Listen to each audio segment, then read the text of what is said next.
Ешкімді бейтарап қалдырмайтын картиналар көрме залында мен мұндалап тұр. Өмірге деген көзқарастары ерек екі бозбаланың шығармашылығын тамашалауға келгендерде аз болмады. Аутизммен ауыратын жеткіншектер шығармашылықпен ерте жастан айналысады. Табиғатынан ерекше жаратылған жігіттер пластилиннен түрлі мүсіндер құрастырып, түрлі сюжет ойлап тапқан. Мультфильм кейіпкерлерін қағазға түсіріп, сценарий жазады. Әлібек кескіндемемен айналысса, Алан түрлі бояулармен сурет салуға әуестенген. Олар компьютер тілінде өте жақсы меңгеріпті.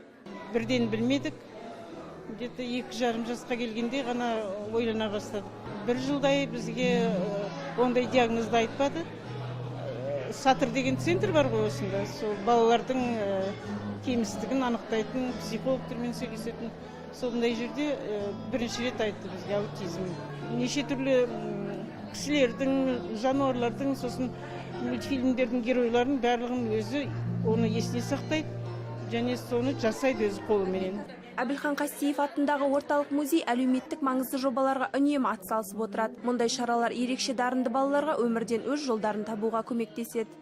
Алан и Әлібек, им по 19 лет. Алан мен Әлібектің жастары 19-да, және олар нағыз шығармашыл жандар. Ерекше қабілеттері бала кезден байқалған. Бұл жай көрме емес, балаларды қоғаммен байланыстыру. Біз осы арқылы басқа әлемді танимыз, өмірге жаңа көзқараспен қарай бастаймыз.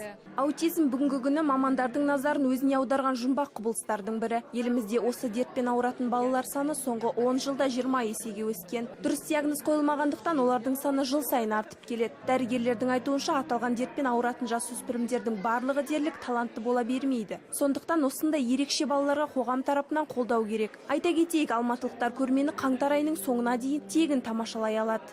Мөлдір Қуатқызы, Влад Шишко, Алматы телеарнасы.